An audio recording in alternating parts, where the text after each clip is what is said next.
అనుదిన అరుణోదయ స్తుతి కార్యక్రమంలో అనుదినము మాతో కలిసి దేవుని స్తుతిస్తున్న ప్రియ సహోదరి సహోదరులందరికీ మన రక్షకుడు ప్రభు అయిన యేసుక్రీస్తు నామములో మా హృదయపూర్వక వందనాలు తెలియజేస్తూ ఉన్నాం. నేటి ఉదయకాలమందు మన స్తుతి అంశం, ఎన్నిసార్లు నీ సహోదరుని క్షమించాలి అనే అంశాన్ని మనం జ్ఞాపకం చేసుకుంటే, ఎన్నిసార్లు క్షమించమని అడిగితే అన్నిసార్లు మనం క్షమించాలనే ఆజ్ఞను జ్ఞాపకం చేసుకొని దేవుని స్తుతిద్దాం. లూకాసు వార్త 17వ అధ్యాయం 4వ వచనాన్ని చదువుకుందాం.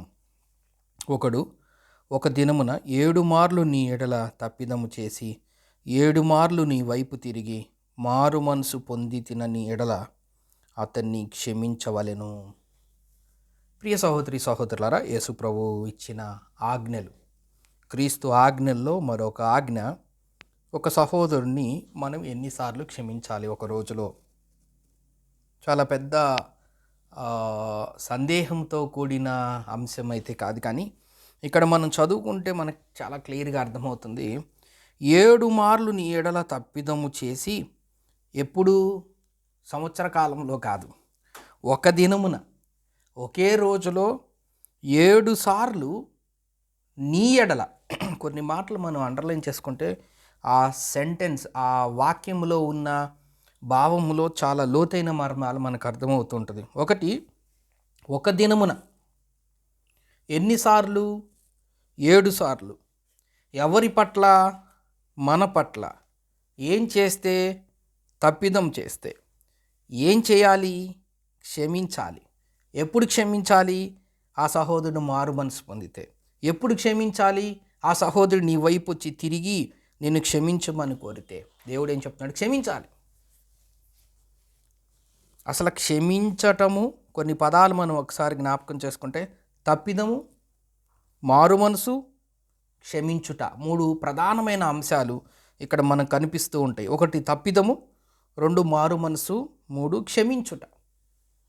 ఈ క్షమించటం అనేది చాలా కష్టముతో కూడిన పదం, కార్యం. ఒక సహోదరుని ప్రేమించటము కన్నా ఒక సహోదరుని క్షమించటం చాలా కష్టతరం. అసలు క్షమించటం అనేది ఎందుకు వస్తుందంటే, మన మనస్సుకి గాయం కలిగించే పని ఎదుటివారు చేసినప్పుడు, మనకి ఏదైనా అనుకోవచ్చు, మన మనసుకి గాయము, మనకి నచ్చని పని, లేదంటే చేయకూడని పని, సరైన పని కాకపోవటము, తప్పు చేయటము, లేదంటే మనల్ని దూషించటము, ఏదైనా కారణం అయిండొచ్చు. మనము ఎదుటివారిని క్షమిస్తున్నాము అంటే, ఆ ఎదుటివారు మన పట్ల మనకి నచ్చని పని, నచ్చని మాట, నచ్చని కార్యం చేసి ఉండొచ్చు. ఆ చేసి ఉండుట ద్వారా మనకు ఆ విషయం నచ్చక, మన మనసుకి ఇబ్బంది కలిగించి, మనకి బాధ కలిగించి, మనకు అవమానం కలిగించి, ఉదాహరణకి ఎవరైనా మనల్ని గద్దించారు. తప్పు చేసి గద్దించడం అది వేరు, కానీ జనరల్గా ఆయన గద్దించాడు, ఆ గద్దించడం తప్పు. పొరపాటున ఆయన మనల్ని కోపడ్డాడు, పొరపాటున మనల్ని ఆయన తిట్టాడు, పొరపాటున మనల్ని ఆయన కొట్టారు, పొరపాటున ఆయన మనల్ని గాయపరిచారు. తిట్టారు అన్న విషయం ఆయన రియలైజేషన్ అయినప్పుడు, తప్పును పశ్చాత్తాపంతో ఉంచినప్పుడు మన దగ్గరికి వచ్చి క్షమించండి అని అడుగుతారు. కొన్నిసార్లు అడగకపోవచ్చు, కానీ గాయపడిన వ్యక్తి, బాధపడిన వ్యక్తి, ఆ పరిస్థితికి లోనైన వ్యక్తి, దేవుడు ఏమంటున్నాడంటే, బాధపడకుండా, కోప్పడకుండా, మళ్ళీ తిరిగి ప్రతీకారం చేయకుండా, రివెంజ్ తీర్చుకోకుండా, పగలు ప్రతీకారాలకు వెళ్ళకుండా క్షమించేసే ఆ సహోదరుని. ఎప్పుడు అంటే, ఆ సహోదరుని నీ వైపు వచ్చి తను చేసిన తప్పును గుర్తిస్తే.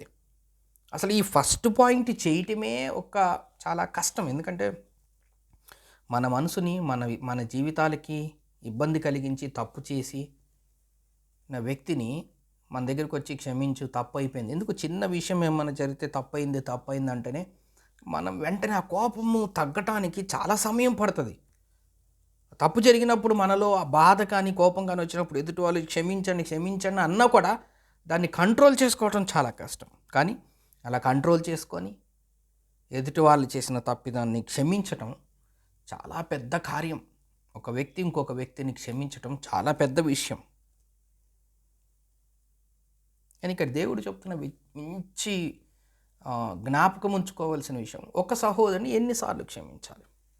జనరల్గా వాడుకలో చూస్తే చాలాసార్లు క్షమించేశాను, ఇప్పుడే కాదు గతంలో కూడా ఒకసారి చేశాడు, ఇట్లాంటి మాటలు ఇలాంటి ఆలోచనలు మనకు వస్తాయి. ఈయన ఇదివరకు కూడా నా పట్ల ఇట్లానే ప్రవర్తించాడు, ఈయన ఇదివరకు కూడా నాతో ఇలానే బిహేవ్ చేశాడు అని అంటుంటాం.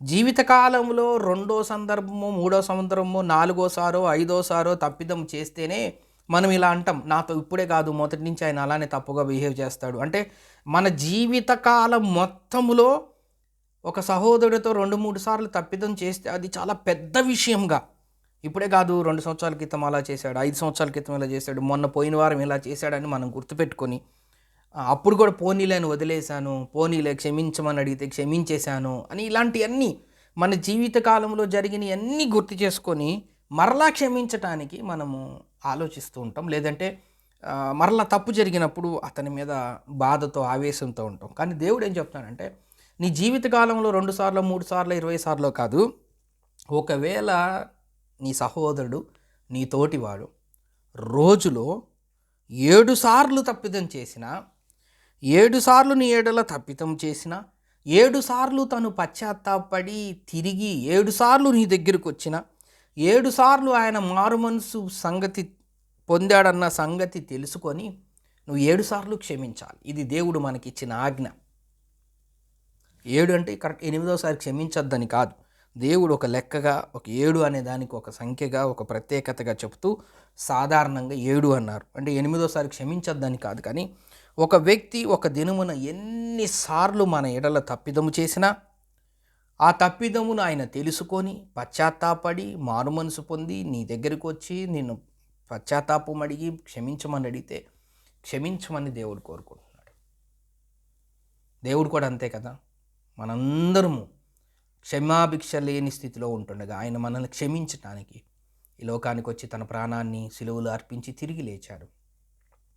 సిలువలో వేలాడుతున్న దొంగ, తండ్రి నీ రాజ్యంలోకి వచ్చినప్పుడు నన్ను జ్ఞాపకం చేసుకోయా అంటే, నేడే నీవు నాతో కూడా పరదేశంలో, ఆయన ఉన్న స్థితి సిలువ వేదనతో భారముతో కూడిన ఆ సిలువ కార్యాన్ని చేస్తున్న సమయంలో కూడా, తండ్రి వీరేం చేయుచున్నారో వీరు ఎరుగురు గనుక వీరిని క్షమించమని అక్కడ క్షమించాడు.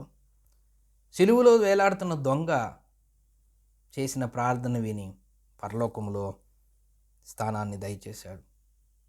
అట్టి బిడ్డలమైన మనం కూడా ఎన్నిసార్లు అనేది కాకుండా మన సహోదరుల్ని మనం అందరం క్షమించుకోవాలని దేవుడు కోరినట్లుగా అటు లేఖనాలు మన జీవితాల్లో ముందుకు సాగి వెళ్దాం. దేవుడి కొన్ని లేఖన భాగంలో మన కొరకు దీవించునుగాక. ప్రార్థన చేసుకుందాం. ప్రేమగల తండ్రి, నమ్మకమైన మా దేవ, మీరు అందించిన లేఖనాలకే వందనములు. ఎన్నిసార్లు మా సహోదరుని క్షమించాలో చాలా స్పష్టంగా మీరు మాకు అనుగ్రహించారు. మీరు మమ్మల్ని క్షమించారు, మేము కూడా అనేక మందిని క్షమించాలని మీరు మాకు ఆజ్ఞగా మీరు ఇచ్చిన దాన్ని బట్టి మీకు స్తోత్ర వందనములు తెలియజేస్తూ యేసుక్రీస్తు నామమున స్తోత్రం చెల్లించి ప్రార్థన చేస్తున్నాం తండ్రి. ఆమేన్.